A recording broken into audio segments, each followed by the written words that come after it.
A ranking committee member on the Constitutional, Legal and Parliamentary Affairs Committee of Parliament, Joseph Osei-Wusu, says proposals by the Electoral Commission to hold general elections on the 7th of November instead of the usual December 7 will have to be laid before Parliament for approval. Joseph Osei-Wusu has been explaining the legal ramification of this proposal by the Electoral Commission to Bright Nana Amfo on TV3's News at 10.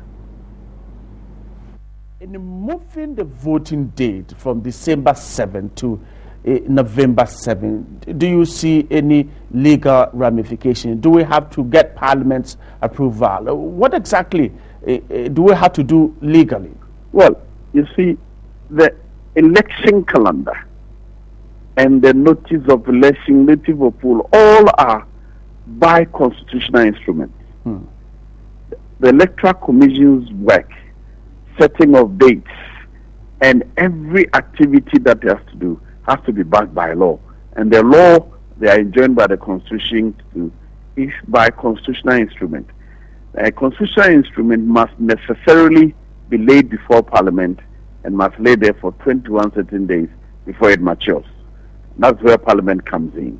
And the arrangement is that often, when it is laid before Parliament, then the committee on subsidiary legislation will examine it critically, be sure that the instrument does not contravene any constitutional provision or any other existing law, and that due process has been followed.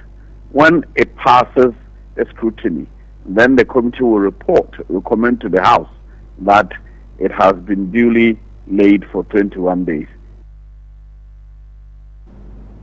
So that is a member of Parliament's position on the issue. He is a ranking member on the Constitutional, Legal and Parliamentary Affairs Committee of the House of Legislature. Let's go to the Electoral Commission now and speak with the Acting Director of Public Affairs for the Commission, Christian Owusu-Parah. Good afternoon, sir. Thank you very much for your time. Good afternoon to your viewers. Great. Would you say we are in good time to start this request? Which request are you referring? The request of wanting to change our voting date as a country from the 7th of December to the 7th of November. Well, yes, I think that the time is appropriate. We are still about a year away from the elections. If viewers will recall, in 2008, we had the presidential elections, the presidential and parliamentary elections on 7th December. No winner emerged. We went for the second round, that is the round of election around the 28th, and still no winner emerged, and we had to go to tying on 2nd January before a winner could be declared. And then that left us with a few days for the handover, and so the transition arrangement had to be rushed. After the 2008 elections, people started advocating for a review of the election date, and the suggestion was made that the election should be brought forward so that even if we have a runoff, there will still be enough time to handle transition arrangements. That didn't materialize, and we had the 2012 elections. After the 2012 elections, and the presidential elections petition, the Commission asked for submission of proposals for electoral reforms, and the majority of people who responded to the call touched on the date for the election. Many made a suggestion that the election should be conducted in November so that there will be ample time for transition arrangements. The committee that was put together by the Commission, that is the Electoral Reforms Committee, accepted that proposal, and on the basis of that made a recommendation to the Commission for the adoption of that proposal. The Commission also accepted the recommendation from the Review Committee and decided that 7th November would be appropriate for the conduct of the presidential and parliamentary elections. Let me give you a bit of a background to the change in date.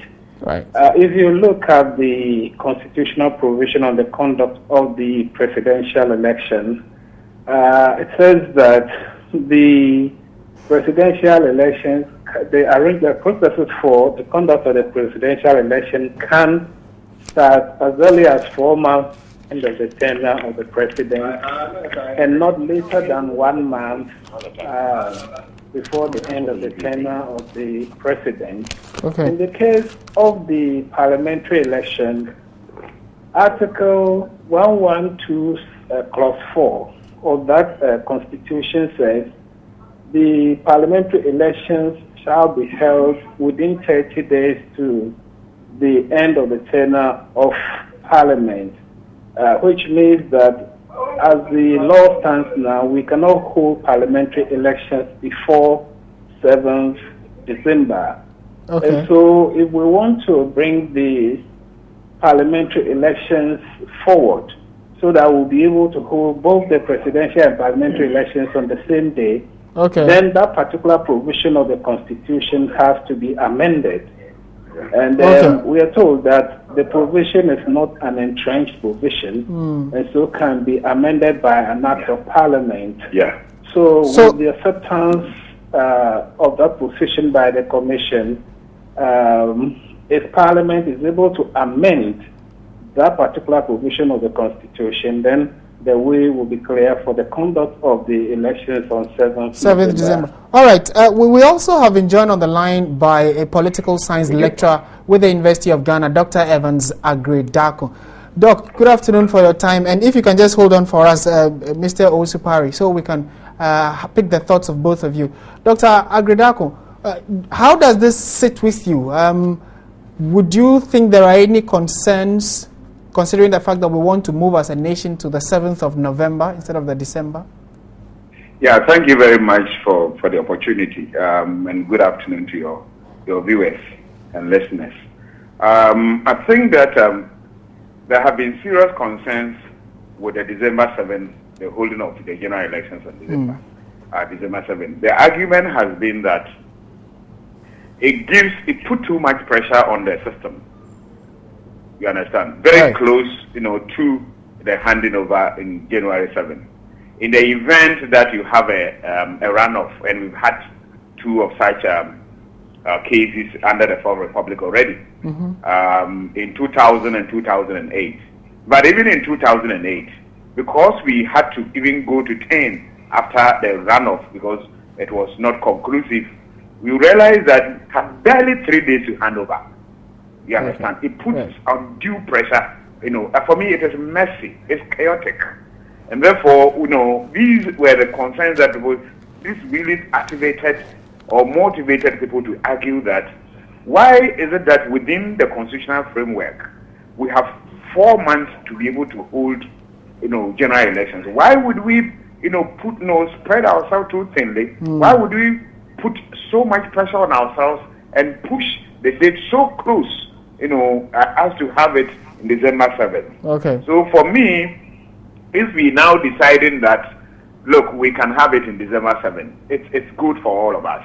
What it does is that it gives the EC some flexibility to be able to, even if there's a runoff, and they want to have the runoff, within 2 weeks or 3 weeks, it means the runoff can be held even before December. Right. And then it gives, the losing party or the losing government an ample time to be able to organize, serious handing over notes, not 1-pager or 2-pager, but serious handing over notes indicating what specific decisions have been made, what actions have been taken in the past, what remains to be done, what should be the way forward among others, and the general state of affairs of the state. It gives the incoming government also the opportunity to plan and be able to, even in the process, put in place, the ministers, those who will, as it were, be able to lobby within the corridors of power. It gives the incoming president the opportunity, some to be much more futuristic, knowing very well that you've won, but you still have time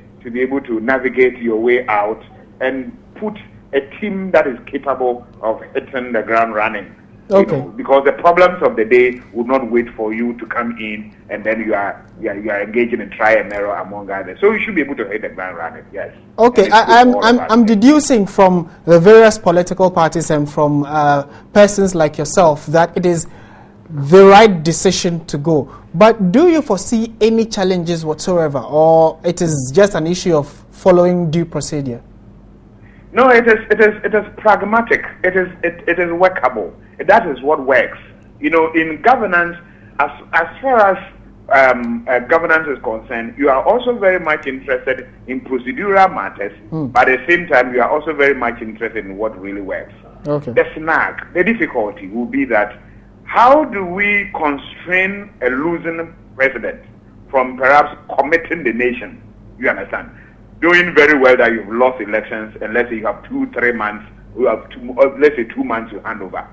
You know, if we are not careful and we don't institutionalize certain things, a losing president can dream bad dreams in the process and commit the nation along certain lines that you and I will not be so happy. So, as much as I'm interested in the December 7th, and I have indicated I gave her some leverage to be able to navigate our way out and be able to organize a much more decent and credible transition, a seamless transition, I must say. It is also important that we need to have some laws in place that after maybe you have lost elections, what you may have to be doing is that you have to perhaps manage the day-to-day business of the country, but not necessarily commit us to maybe signing loan agreement or engaging in some serious policy, decisions among others. Okay. So that is something that we need to indicate in the process, so that people, as I indicated, people who have lost power will not dream bad dreams and commit the nation to a certain line of action, which will undermine the incoming administration. Don't forget that we coming from a historical background of times where people have committed the nation to certain lines of action which may not necessarily inure to the benefit of the broad masses of the people. So it is good for us, but we need to be careful. We need to have a policy in place that will ensure that maybe 1 month, maybe you are handing over, you may not necessarily have to commit the nation along certain lines, signing an agreement or certain things which may Dr. Evans Agredako, undermine the incoming government. Yes. We are grateful for your time and thank you very much for your insights on this new development. Thank you very much for the opportunity. I enjoy the day. You too, sir. Dr. Evans Agredako is a political science lecturer with the University of Ghana. Let me come back to you, Mr. Owusu-Parry. In conclusion, what are the next steps to take in fulfilling this new decision? Well, because issues of constitutional amendment are involved, and amending provisions of the Constitution is beyond the Electoral Commission. What the Commission is going to do is that we're going to bring it to the notice of the Attorney General, who will initiate the necessary steps to ensure that the amendments that are required are introduced in Parliament, and when Parliament passes the law, then we can say that we're having the next general elections on 7th November 2016. Okay. All right. We are grateful for your time. Thank you very much for speaking with us. You're welcome. All right. We've been speaking with Christian Owusu-Parry. He is the acting Director of Public Affairs for the Electoral Commission. And so the proposal is that Ghana is likely to go to the polls on the 7th of November instead of the 7th of December. And it's going to go through Parliament, or the due process would have to be followed for this to materialize. Stay with us. We'll keep you posted on developments.